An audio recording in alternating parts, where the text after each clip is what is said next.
Hoje nós vamos falar sobre a Kabbalah do veganismo, mindfulness e outras tendências da atualidade, de acordo com a visão judaica. Primeiro eu quero dar uma introdução. A gente sabe que no mundo de hoje tem muitas tendências não religiosas, mas que são quase espirituais, digamos assim, né? Pessoas que não necessariamente se associam a alguma religião específica, mas elas têm alguma missão na vida que elas consideram que através disso elas se integram com o universo, com o cosmos, ou seja, assim como você vai chamar. Então vamos dar alguns exemplos. Por exemplo, se uma pessoa ela fala, eu não quero mais comer animais, mesmo que o costume da maioria dos humanos até um tempo atrás era que você pode comer um bom steak, você pode comer uma boa carne. E não só que ele faz isso porque ele acha que é bom para a saúde, mas ele levanta isso como uma bandeira, sabe? Ele fala, como você pode matar uma vida?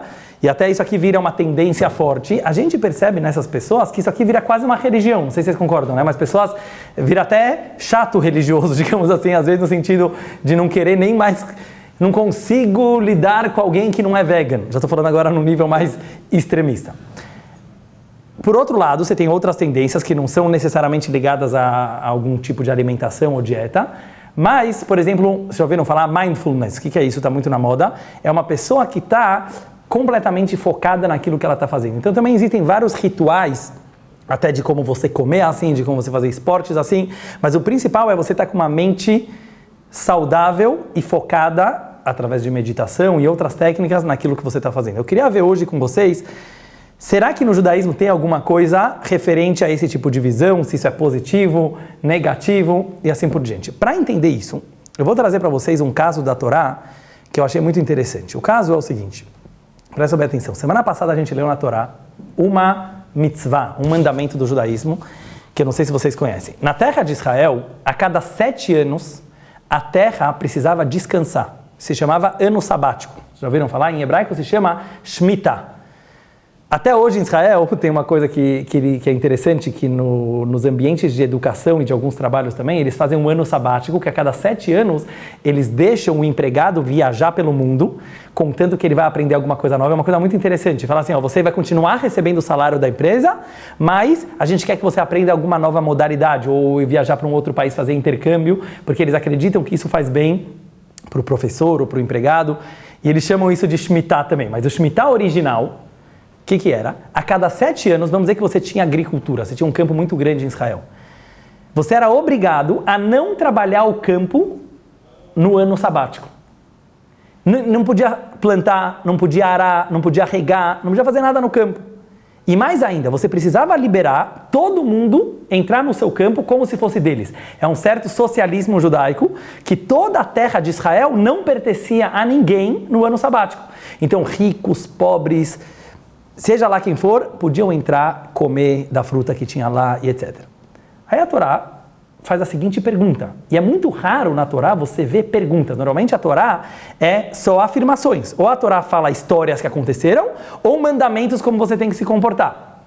De repente, a Torá aqui, ela dá uma filosofada. Ela fala assim, e se você disser o que eu comerei no 8º ano? Porque qual que é a pergunta aqui? Imagina que você não trabalha o campo durante o 7º ano. No 8º ano, não tem mais comida na terra de Israel inteira. Todo mundo vivia de agricultura, certo? Não tinha supermercado que você chegava e comprava comida pronta. Então imagina o pepino que era isso. Não era uma coisa simples, entendeu? Se você não trabalhava no 7º ano, como você vai comer no próprio 7º ano e no 8º ano? Aí a Torá responde, Deus fala, Vetziviti et birchati lishloshet hashanim. Deus fala, relaxa, eu vou mandar a minha bênção por 3 anos. Em outras palavras, a terra de Israel no 6º ano fazia comida por 3 anos, pelo 6º, pelo 7º e pelo 8º ano. Vocês entenderam? Quer dizer, essa é só uma pequena passagem da Torá, e é só isso que eu queria realmente mencionar, que a Torá faz uma pergunta e uma resposta. Tem um grande mestre hassídico que se chamava Reb Elimelech de Ligensk, que ele era muito profundo e tem muitos ditados dele, e ele faz aqui essa pergunta, ele fala assim, por que a Torá aqui resolveu escrever nesse método de pergunta e resposta? Se alguém se preocupar e falar o que eu comerei no 8º ano, e Deus responde. A Torá podia ter afirmado, como faz em todos os outros lugares, Deus podia ter falado direto, eu mandarei minha bênção por 3 anos, por que a Torá faz questão de mencionar a pergunta? Se o judeu perguntar o que eu comerei durante esses 3 anos, e aí a Torá responde. Entenderam a pergunta? A pergunta ficou clara? Quer dizer, o estilo de escrita que a Torá usou, falar, alguém não entendeu? Deu para entender a pergunta? Tá bom.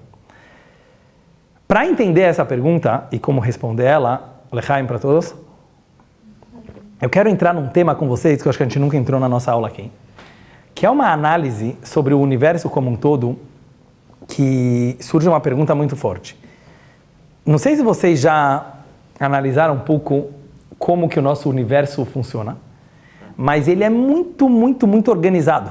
Existe uma organização que cada vez mais os cientistas eles descobrem, que é algo incrível, é fora do normal. Como as estrelas se organizam, como os planetas se organizam, as galáxias e principalmente quando a gente fala do nosso mundo, do nosso planeta. Vamos dar alguns exemplos, sério. Você pega, por exemplo, as formigas. Alguém já visitou uma colônia de formigas? Conta pra gente, Luana, como que funciona a colônia de formigas? Não é fora do normal? Você tem lá 100 milhões de formigas, eu não estou exagerando, e elas funcionam de uma forma excepcionalmente organizada.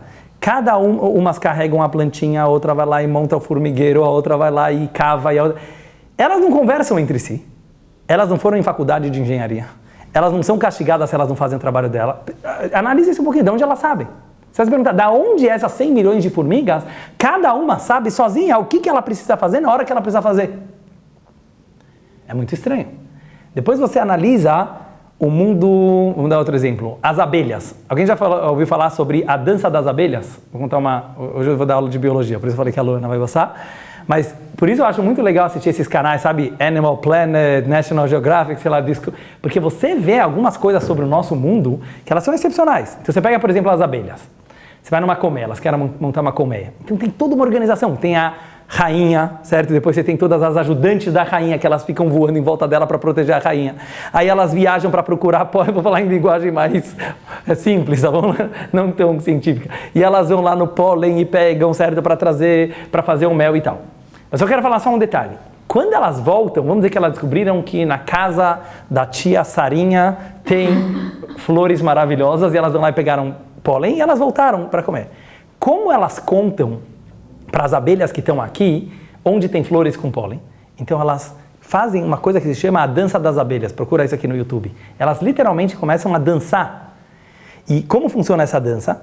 De acordo com o ângulo das abelhas em relação ao sol, elas direcionam as outras abelhas para elas saberem para onde ir. E o tempo que demora a dança são os quilômetros de distância entre o lugar que elas estão e o jardim da tia Sarinha. Como elas sabem isso? A gente precisa de Waze e mesmo assim a gente se perde, certo? E não chega em casa. Os grandes seres humanos, que são considerados os animais racionais. E aí chega o homem, vê uma formiguinha, tô com medo, vai lá e pisa na formiga. Você tinha que se ajoelhar se o judaísmo permitisse, certo?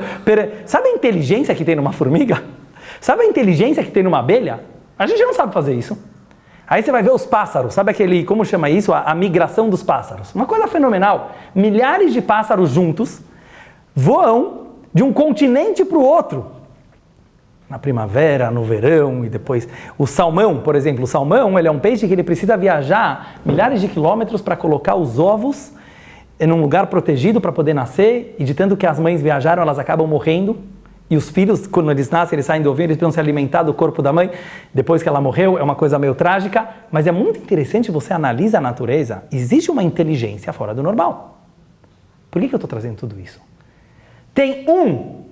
E se alguém discordar, pode falar. Tem uma criatura em todo esse universo. Só dei alguns exemplos, certo? Você tem os elefantes, você tem as bactérias que são extremamente organizadas.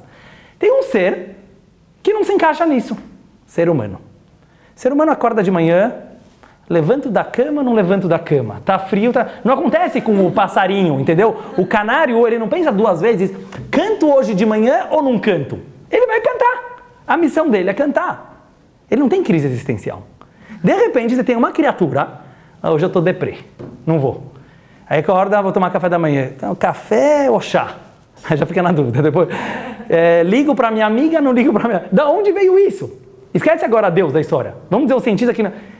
Como que o darwinismo vai explicar que, de repente, no meio desse universo, surge uma criatura que não sabe fazer as coisas direito. É tudo tão organizado, é tudo tão esquematizado. Então você tem duas opções. Nos aspectos a gente é melhor. O que quer dizer a gente é melhor? Na palavra científica a gente é consciente. O único animal consciente do universo é o ser humano. Quer dizer o seguinte, ou pelo menos autoconsciente, eu não vou entrar tanto nisso agora, autoconsciente. Quer dizer o seguinte, os animais, tem até estudos que mostram que alguns animais têm consciência que eles existem, mas eles não têm autoconsciência. Quer dizer, não existe um animal fazer autocrítica, entendeu? Ele começar a se analisar, etc. Todo mundo animal vai procurar. Talvez os cachorros, que hoje em dia viveram tanto com seres humanos, eles começam já a aprender um pouco. Por isso que hoje em dia, não sei se no Brasil já tem isso, mas tem cachorro que vai na terapia, tem psicólogo de... Tem, tô te falando. Eu estava em Los Angeles, tem psicólogo de cachorros, pode procurar. Por quê? Porque é tanto o mimimi dos seres humanos que os cachorros entraram nessa também. Mas um animal saudável, que ele está na natureza, ele sabe o que ele precisa fazer.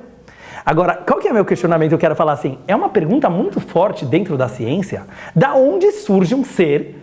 Então, não tem dúvida, tanto para os religiosos, tanto para os não religiosos, que o ser humano tem um diferencial. Quer dizer, a gente tem alguma coisa aí que dá para a gente livre-arbítrio, ou mesmo para quem não acredita em livre-arbítrio, mas que dá uma consciência que a pessoa ela, parece que ela decide se ela está a fim de fazer, se ela não está a fim de fazer.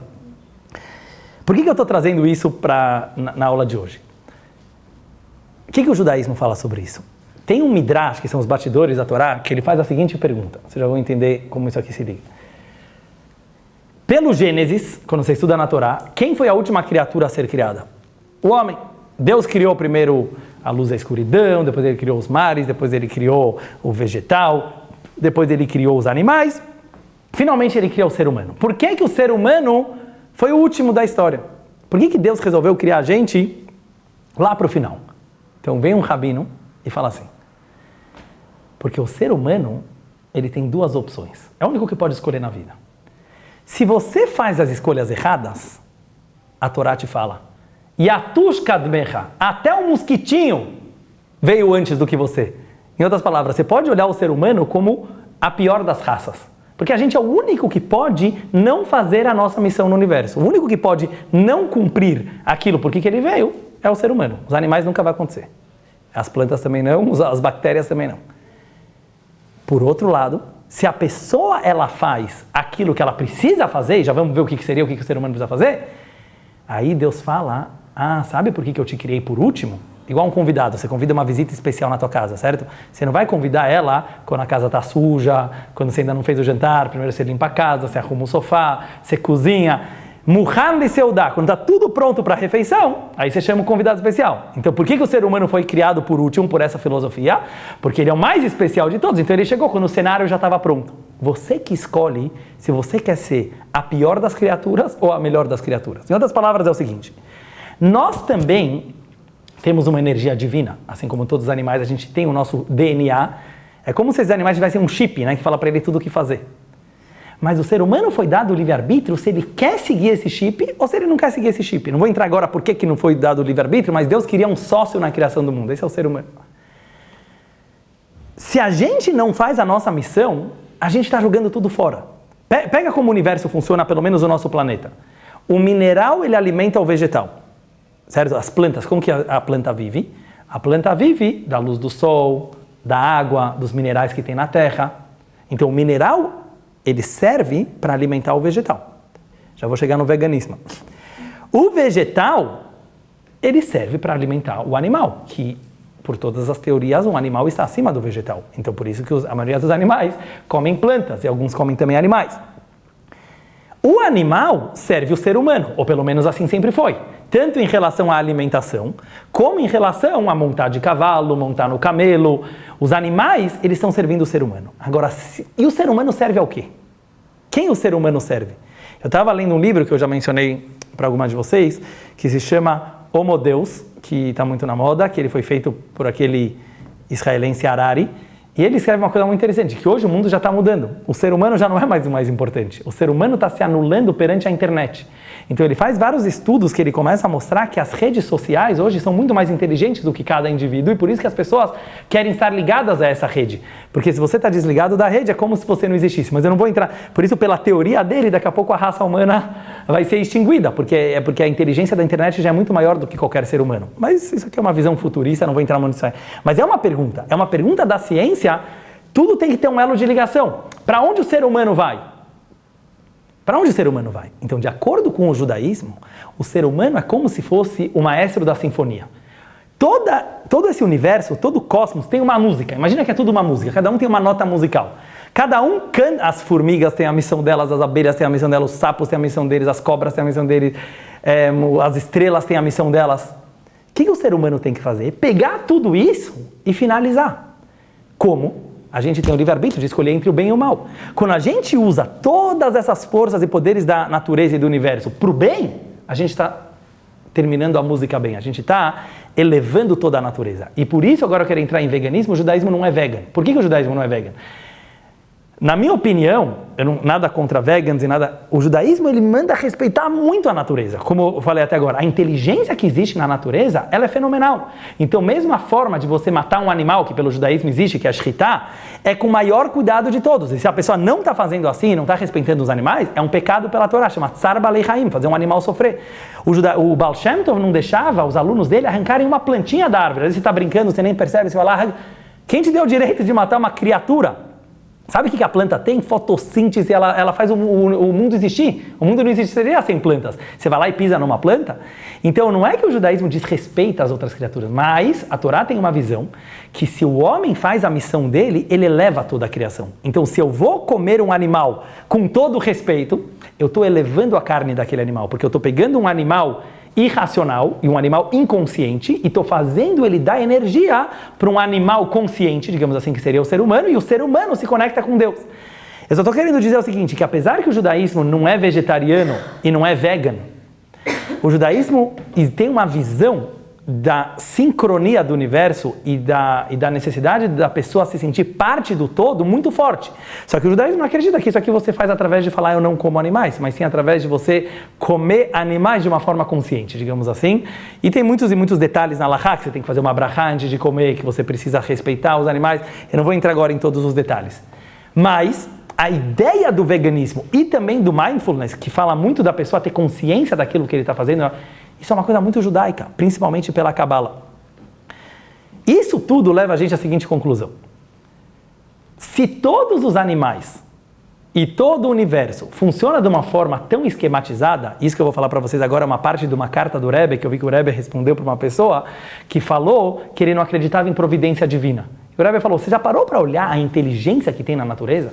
Você não acreditar que existe uma força maior conduzindo tudo isso é mais ilógico do que você acreditar. Você pode não acreditar em Deus, mas tem mais sentido você falar que alguém organizou tudo, porque é muito organizado, entendeu? Não faz sentido você falar que a abelha sabe onde que é a flor da tia Sarinha, por acaso, entendeu? Quer dizer, tem coisa aqui. Agora, qual que é a pergunta? E o ser humano não? Quer dizer, o único que não tem providência divina é o ser humano? Então, o que a gente tem que falar? Óbvio que Deus está cuidando da tua vida igual ou mais, Ele cuida da vida das abelhas. Ah, mas a gente tem um problema. Foi nos dado o livre-arbítrio. O nosso livre-arbítrio nos dá a opção de não ter confiança em Hashem, de não acreditar que a gente está sendo cuidado. Mas se a gente percebesse que você tem tudo que você precisa para a tua vida o tempo todo, te traria uma tranquilidade muito grande. E você tem que fazer o seguinte pensamento. Se até os animais, se até as plantas, eles são cuidados em cada detalhe, a minha vida também é. Então aí agora a gente vai responder a pergunta que o Rabbi Elimelech Dirigentes fez. Olha que interessante, ele fala assim, o meu irmão, o irmão dele se chamava Reb Zusha de Anipoli, que era um grande outro tzadik, que era muito, muito simples, ele teve uma vida muito sofrida, e ele se acostumou a olhar que tudo era para o bem. Ele sempre falava que tudo, ele nem olhava que ele tinha sofrimento na vida. Tem uma história que uma vez um aluno do grande rabino Magid de Mezrich, que era o rabino do Zusha de Anipoli, ele estudou no Talmud que está escrito assim, que uma pessoa deve agradecer a Hashem, deve agradecer a Deus pelas coisas ruins, com a mesma alegria que ele agradece a Deus pelas coisas boas. E o cara falou, não dá, eu vou agradecer a Deus pelas coisas ruins com a mesma intensidade do que... Ele foi para o rabino e perguntou, o Magid de Mezrich falou, eu não sei te responder, vai para o meu aluno Zusha de Anipoli. Ele viajou 3 dias e 3 noites com aquela carruagem, chega em Anipoli e fala, alguém conhece o grande Reb Zusha? Ninguém conhecia, ele era um homem tão simples que nem sabiam que ele era um grande rabino. Ele estava numa casinha lá no cantinho da cidade, toda destruída, toda de lama, com uma vaca lá fora, assim, já nas últimas, as crianças dele chorando de fome.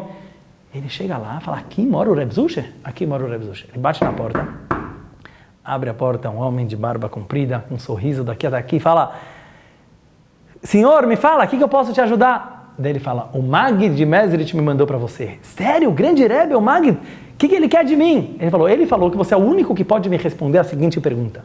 Como posso agradecer a Deus pelas coisas ruins com a mesma alegria que eu agradeço pelas coisas boas? Aí o Reb Zusha deu um suspiro. Ele falou, desculpa, não vou poder te responder essa tua pergunta. Graças a Deus, nunca me aconteceu nada de ruim na vida. Eu não posso responder a pergunta. Na hora que ele viu isso, ele viu a situação que o homem morava, com aquela pobreza, caiu a ficha. Ele falou, obrigado, já me respondeu. Quando a gente fala olhar para as coisas ruins de uma forma boa, eu já vou explicar o que isso aqui tem a ver com a história, não é forçado. Não é, sabe, o cara começar a forçar a barra e começar a falar, mas tudo que Deus fez é para o bem, então deve ser que eu bati o carro porque eu me salvei do acidente. Isso é para níveis de pessoas que precisam ficar filosofando, não é essa vibe. Se você está na vibe certa, nem tem sofrimento. Você já sabe olhar que o ruim, digamos assim, é desafio para você ficar melhor ainda. Então, eu vou te falar aqui que o Reb Zusha falou aqui. Olha como ele explicou. Ele falou assim, a Torá falou que no 7º ano não pode trabalhar na terra de Israel. Um cara que está no fluxo, o que quer dizer está no fluxo? Ele entende que Deus está cuidando de cada detalhe, ele nem tem perguntas. Deus vai fazer a terra de Israel funcionar de algum jeito. Então o que a Torá fala? Vehi tomar. Mas se você é daqueles que tem dúvidas, quer dizer, se você vai ter uma preocupação e você vai falar para Deus, Deus, mas o que eu vou comer? Tô mal, tô deprê, tô preocupado. Aí Deus fala, relaxa, para você eu vou ter que fazer um milagre especial e eu vou mandar uma brachá de 3 anos no 6º ano. A terra vai produzir muito mais. Mas isso já é a opção B. Então o que o Reb Zusha explica? Olha como a gente aplica isso na nossa vida. Se uma pessoa fluísse numa boa, assim como as formigas, as abelhas e os elefantes fluem numa boa, sem depressão de manhã, em outras palavras, não é que não tem problemas na vida. Independente do pepino que apareceu na vida, você fala, eu tenho certeza que Deus está cuidando de cada detalhe. Então você vai olhar os teus problemas como desafios. A energia vai ser boa. Agora, se a pessoa ela resolve olhar, tem um problema. Não está dando certo. Está muito ruim. Terapia. Preciso contratar uma terapeuta para minha casa agora o dia inteiro porque minha vida está... Quer dizer, quanto mais você começa a olhar que o assunto está problemático, mais você entra nessa vibe, e aí o que Deus faz? Ele vai ter que mudar o fluxo, ele vai continuar cuidando de você, mas aí já vai vir o fluxo opção B, digamos assim. Deixa eu tentar trazer uma historinha que exemplifica um pouco isso com o próprio Zusha de Anipoli. Está escrito assim nas histórias, que depois ele terminava de rezar, Shachari, todo dia de manhã, ele rezava horas e horas, aí ele virava para Deus e falava assim, em Yiddish, né? Mas ele falava, vou falar em português. Deus, Hashem, seu filho Zusha está com fome. Por favor, me alimente com alguma coisa. Aí o shamesh dele, quem que era o shamesh dele? Quer dizer, o empregado dele, que ficava o ajudante do rabino, ia lá, preparava um mau café da manhã e trazia para ele. Todo dia a mesma coisa. Ele terminava de rezar, falava, Hashem, seu filho Zusha está com fome. Um dia, esse empregado cansou. Ele falou, chega, não aguento mais essa mentira. Quem que ele está enganando? Sou eu que preparo o café da manhã dele. Quem que ele chega todo dia depois da reza e fala, Deus, seu filho Zusha está com fome. Quer saber? Amanhã não vai mais ter essa história. Se ele quer café da manhã, ele vem pedir para mim. Eu que preparo o café da manhã. Que mentira é essa? Ficar fingindo para Deus que é Deus que... Dia seguinte, assim foi. Ele terminou a reza, falou, Hashem, seu filho Zusha está com fome, me alimente. O empregado começou a rir lá no cara, falou, hoje não vai ter, até ele vir pedir para mim, não vai ter café da manhã. 5 minutos depois, vem um cara, bate na porta do empregado, do shamesh, e fala, tudo bom?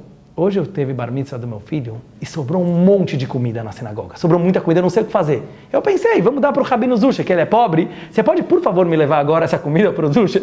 Aí ele falou, não acredito que isso aconteceu. Ele foi lá, pegou a comida e levou para o Zusha. Daí esse empregado, ele contou depois para o Zusha a história, ele falou, eu achava que era eu mesmo que preparava o café da manhã. Hoje eu entendi que Deus vai mandar o café da manhã para ele de qualquer jeito. Comigo, com outra pessoa, eu sou o mensageiro de Hashem para mandar. Agora aqui, vamos pegar essa história. Se o Rabino Dudu vai chegar na sala dele, sério, vai falar, Hashem, seu filho Dudu está com fome, me manda, por favor, meu café da manhã. Eu posso ficar 1 ano esperando, eu acho que não vai aparecer o meu café da manhã, certo? Por quê? Porque eu não acredito que vai acontecer isso. Presta atenção. Eu não estou nessa vibe. Tem a ver com a lei da atração. Mas sabe o que eu quero inovar hoje, no shiur de hoje? Vou te falar, é mais do que a lei da atração. Você vai entender. A lei da atração parece que é o teu pensamento positivo atrai coisas positivas. Seu sentimento. Ou teu sentimento. Mas o que eu aprendi dessa história é mais profundo. Sabe o que quer dizer? É ao contrário. Os nossos pensamentos negativos que afastam a coisa boa que já ia acontecer. Então, o que você só precisa fazer é não atrapalha. Entendeu o que eu quero te dizer? Talvez é mais só não atrapalha Deus. Porque se Ele cuida das bactérias, dos átomos, das estrelas e dos elefantes e das abelhas, Ele não teria lógica se falar que só do ser humano que não está rolando, entendeu? Não é interessante? No fundo é, mas eu só quis mostrar um passo a mais, Luana, para falar assim, a gente só precisa não atrapalhar. Quer dizer o seguinte, na hora que a gente fica desesperado, a gente não percebe, mas o nosso desespero, assim o Reb Zusha já falou, imagina, muito antes de lei da atração, de O Segredo, de psicologia, ele já falou, se a pessoa, ela acredita e ela não se desliga da fonte, mesmo que ela está com problemas, mesmo que ela está com problemas graves, não estamos falando que não temos problemas, tem sofrimento na vida, tem problemas, mas imagina esse Zusha, ele tinha maior sofrimento, quando o cara foi perguntar para ele, ele falou, não acontece coisa ruim na minha vida. Não estou falando para a gente estar no nível dele, certo? O nível dele não precisava nem trabalhar, que chegava o café da manhã. Mesmo nós, que precisamos trabalhar, que precisa pôr a mão na massa, tem duas formas de viver a vida. Uma é uma mentalidade ansiosa. O que quer dizer uma mentalidade ansiosa? É uma pessoa que ela fica o tempo inteiro achando que está faltando alguma coisa. E sempre dá, eu te garanto, até um bilionário sempre acha que está faltando alguma coisa, porque isso aqui tem a ver com um tipo de mentalidade, não tem a ver com quanto você tem. É uma maneira de viver a vida, quer dizer, a pessoa sempre assim, ansiosa, será que vai dar certo? Será que amanhã vai ter comida? Será que depois de amanhã a pessoa vai gostar de mim? Será que estão gostando do que eu estou falando? É uma maneira de viver. Alguém que está assim, o que acontece pelo Reb Zusha? Ele está mudando toda hora o fluxo de energia. Por quê? Porque toda hora Hashem precisa falar para ele, relaxa, eu vou resolver esse teu problema. Mas se você resolver já nem ter problemas, o que quer dizer não ter problemas? Se você resolver ter uma mentalidade saudável, quer falar assim, eu não é ficar acomodado, eu vou lutar para resolver meus problemas. Eu vou superar, mas eu não vou ficar desesperado cada vez que acontece uma coisinha assim. Só quero finalizar com uma pequena história que eu ouvi do próprio secretário do Rebbe de Lubavitch, por isso que eu vou contar para vocês. Ele contou o seguinte, que uma vez, talvez eu contei também na lei da atração, mas eu acho que vale a pena voltar, que uma vez chegou um homem que estava doente e precisava fazer uma operação, e ele foi na sala do Rebbe. Naquela época tinha Yehidut, que era uma audiência particular. E ele entrou no Rebbe e falou, Rebbe, amanhã eu vou fazer uma cirurgia, que os médicos falaram que eu preciso fazer uma cirurgia. Eu quero uma brachá, uma bênção para a cirurgia dar tudo certo, ser com sucesso. O Rebbe virou para ele e respondeu, mas como? Você podia pedir para nem operar. Você podia pedir para não precisar de cirurgia. O cara falou, é um caso único. Aí o cara falou assim, mas eu posso? Então eu prefiro, Rebbe. Eu prefiro. O Rebbe respondeu, agora não dá mais. Falei, por que não dá mais? Dá ou não dá? O Rebbe falou, na hora que você pisa aqui nessa sala, é você que decide que nível de bênção você quer receber. Óbvio que a bênção do Rebbe é a bênção de Hashem, mas a gente acredita que o Sadikim, ele tem força. Mas o que é a ideia?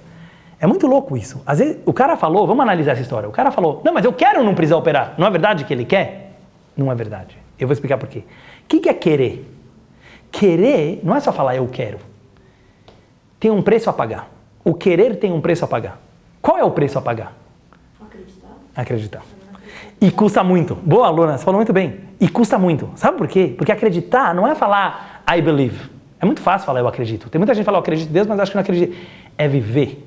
Acreditar quer dizer que ele realmente colocou pega o Zusha de Anipoli. Não é que ele falava brincando, Hashem, seu filho Zusha está com fome. Ele realmente acreditava que não tinha opção B. Ele colocava todas as fichas dele em Deus. É uma coisa muito difícil. Então acontecia. Isso que o Rebbe quis ensinar para esse cara. Ele ganhou a brachá. Ele ganhou a brachá para ter uma boa operação. O que eu estou querendo ver com vocês? Que o judaísmo não acredita em destino. Os árabes falam muito, maktub, já está predestinado. O judaísmo não acredita nisso. Você vai mudando o teu destino o tempo inteiro, de acordo com as suas decisões. Eu não vou entrar agora em livre-arbítrio, com providência divina, senão a gente vai entrar em outro tema. Mas você o tempo inteiro está decidindo como você quer que rola a tua vida. Então se você quer ficar toda desesperada, também tem um caminho, você vai chegar talvez no mesmo lugar. Mas o caminho vai ser tortuoso. Mas se a pessoa ela resolve falar, Hashem, eu nem quero operar, eu quero ir direto nivelar por cima, Hashem também vai querer nivelar por cima. Então, resumindo a aula de hoje, em poucas palavras é o seguinte, o judaísmo acredita em pensamento positivo, mas não como autoajuda, não é um discurso motivacional, sabe? Pensa positivo que vai dar tudo certo. É muito mais profundo. Se Hashem ele cuida de todas as criaturas do mundo, seria ridículo falar que ele não cuida da humanidade. Entendeu? Quer dizer, só a humanidade que é toda depressiva. É a gente que está criando esses problemas. Você entendeu o que eu quero te dizer? Pelo menos sejamos bons animais. Pelo menos sejamos bons animais, se você não acredita. Então, nessa hora, lembra da abelhinha. Na hora que você tiver um problema, na hora que você tiver um pepino na vida para resolver, tenta lembrar da abelha. Você fala assim, seja uma pequena abelha, seja uma pequena formiga, que ela funciona de uma forma natural. Então, isso o que vai levar? Que você vai olhar para o teu problema de uma forma diferente. Você vai olhar que existe um desafio, existe uma escolha que a Hashem está te dando na vida para fazer agora e você tem que usar toda a tua inteligência, porque não é por acaso que somos seres racionais e conscientes, mas sem o desespero. Se a gente joga o desespero fora, a vida fica mais gostosa.